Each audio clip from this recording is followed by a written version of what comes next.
Bello. Good morning and thanks for joining us. I am Ajibola Ojeshola. Good morning and welcome to the conversation. I am Joy Olu. Right, Jibola, which of the news points are you going with today? Okay, let me go to Port Harcourt. Port Harcourt in Abuja.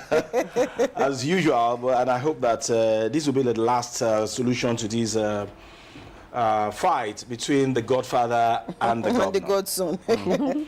Wike Fubara called truce after Tinubu's move. Rivers State political tensions eased on Tuesday as former governor and minister of the Federal Capital Territory, Nyesom Wike, and his successor, Governor Sim Fubara, appeared to soften their rivalry following a final mediation by President Bola Tinubu. Wike, speaking shortly after inspecting infrastructure project in Abuja, said the intervention by the president will be the last time. I believe, by the grace of God, this will be the last time I have told the Assembly to obey Mr. President, which I know they will not hesitate to do. I also believe that this is the final time we will hear this kind of discourse. All I can tell you is that Mr. President has been very kind to the people of Rivers State. If there seemed to be a problem between the legislature and the governor, as a father, he has really done the necessary thing to intervene, Wike stated. Fubara also spoke glowingly of Wike during the inspection of the over 50-kilometer Port Harcourt Ring Road project. He promised the project will be completed and delivered by October. This project is very important considering the person who conceived it, my Oga, the Honorable Minister. He had a very big vision. He believed that if I achieve this project in record time, people will be very happy with my administration. The development came after both leaders met with the president at the presidential villa in Abuja on Sunday, a move described by the presidency as a symbolic gesture of reconciliation.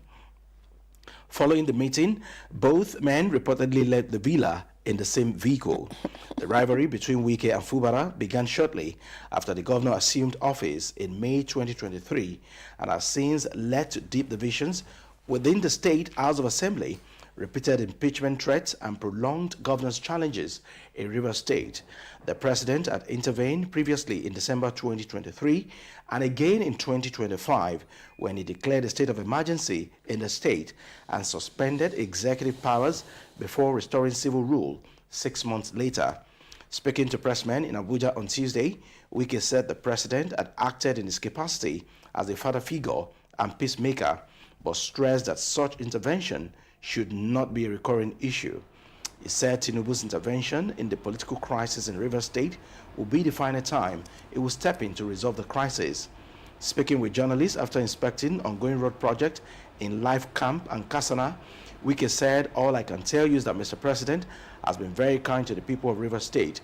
If there seemed to be a problem between the governor and the lawmakers, as a father, he has done the needful and peace is back in Rivers State. Let me just end it there.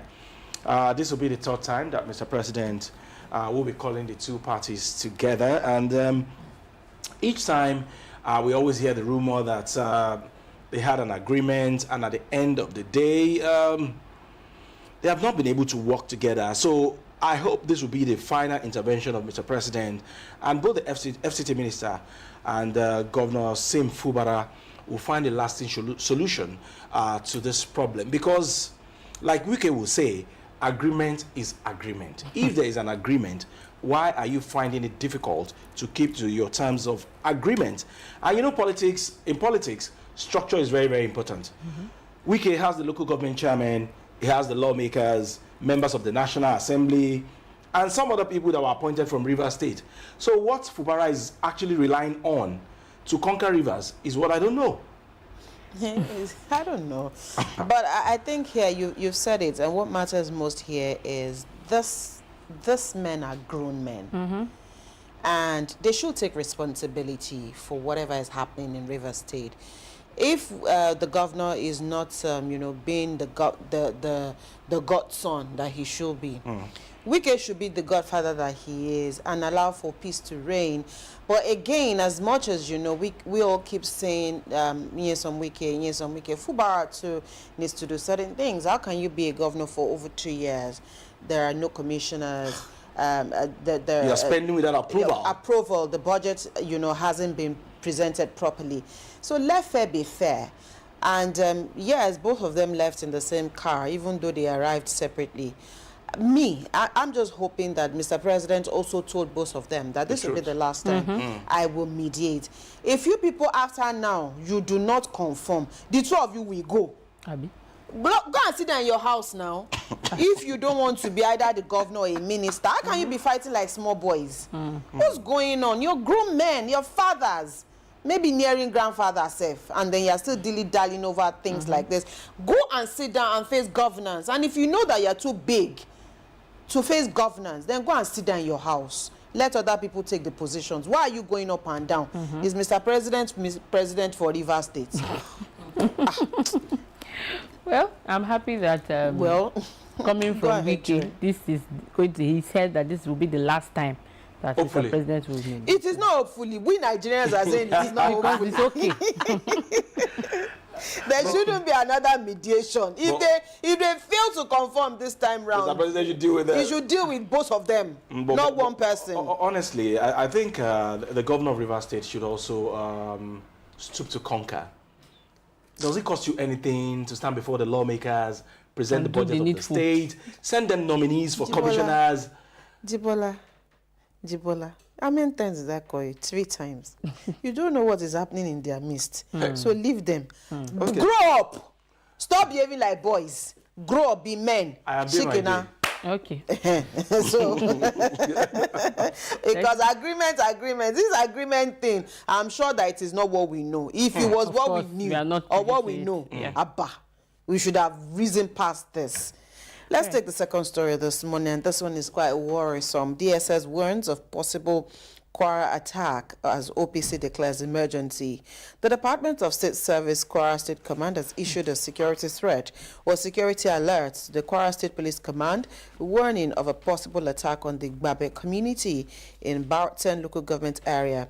The alert comes days after a deadly assault on the Woro community in Kaima local government area, which left scores of residents dead.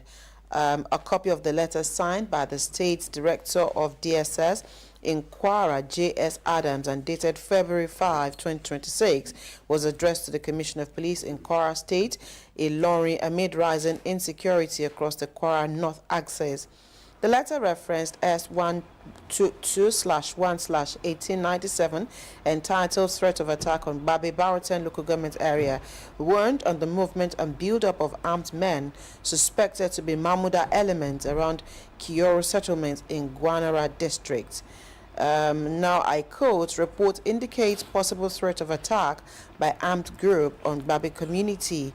This stemmed from the buildup of armed men suspected to be Mahmuda elements around Kioro settlement, even as the villagers have expressed hostility towards the element. End of quote. The letter read. It further highlighted the history of violent activities of armed groups operating around Kenji Lake National Park and stressed the need for heightened vigilance in communities within the corridor. The letter urged the police to treat the intelligence with urgency and take appropriate measures to prevent a breakdown of law and order. As at the time of filing this report, security deployment had been reinforced in part of Kayama following the Woro incident, while residents of Barton local government area expressed anxiety over the threats outlined in the DSS letter. Like I said, this is quite worrisome. But I like the fact that the DSS actually came out early enough to put the police on the alert this time round.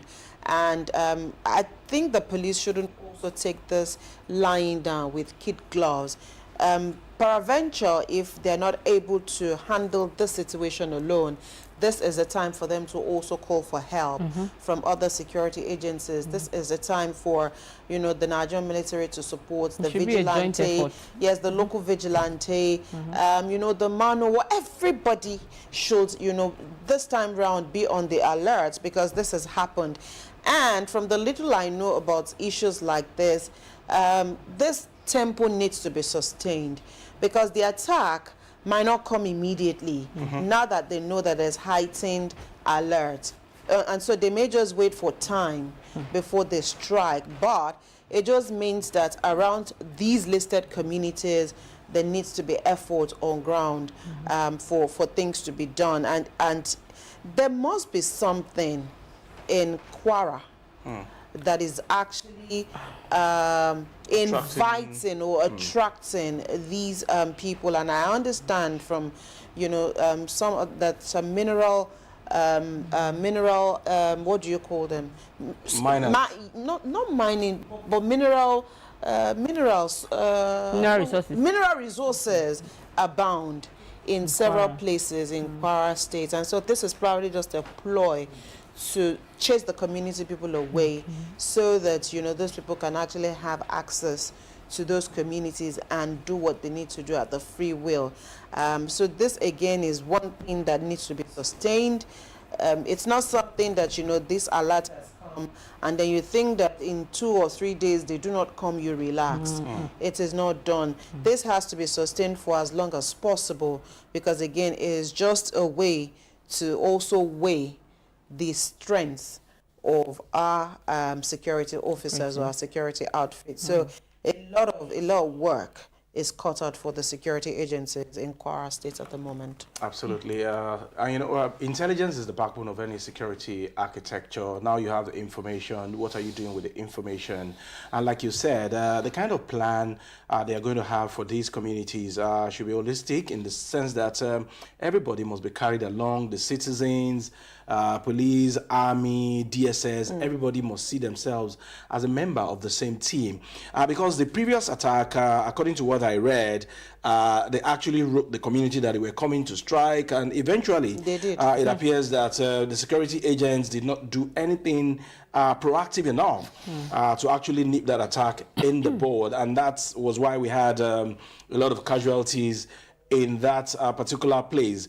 And I know that Kwara is also close to Kogi State, and Kogi is equally facing that same kind of problem, as well as Niger State. So those areas should be well manned enough in a way that when these people want to strike, the security agencies should be able to curtail the attack, and of course give the people the assurances that their lives and property is safe. Absolutely.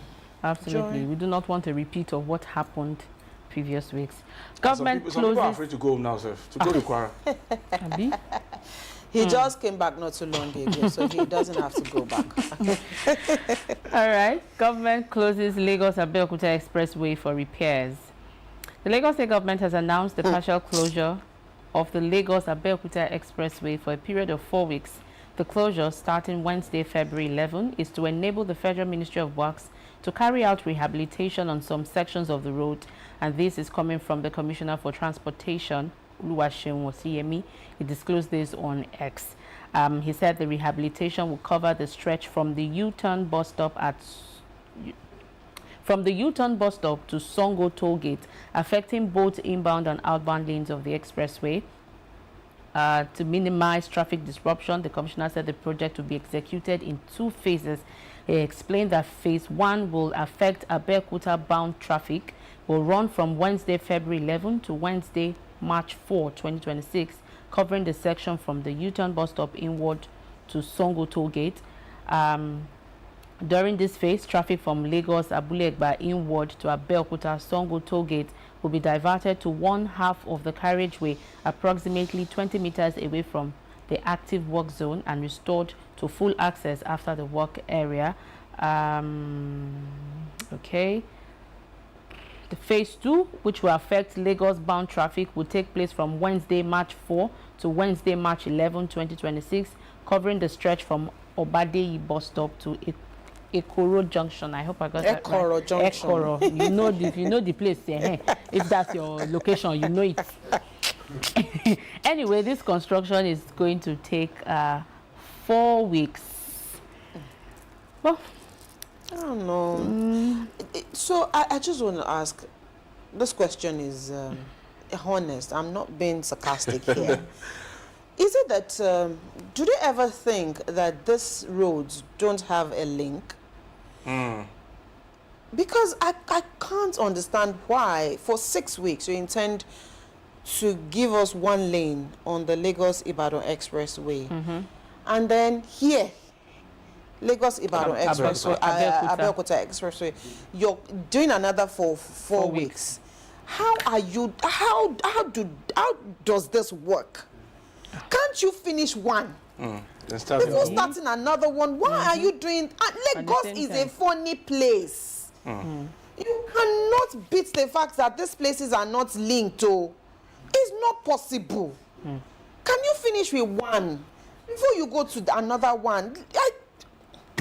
I don't know. Sometimes you say, yes, I know that you want to ease life, but there's no how you're going to ease it without compounding issues.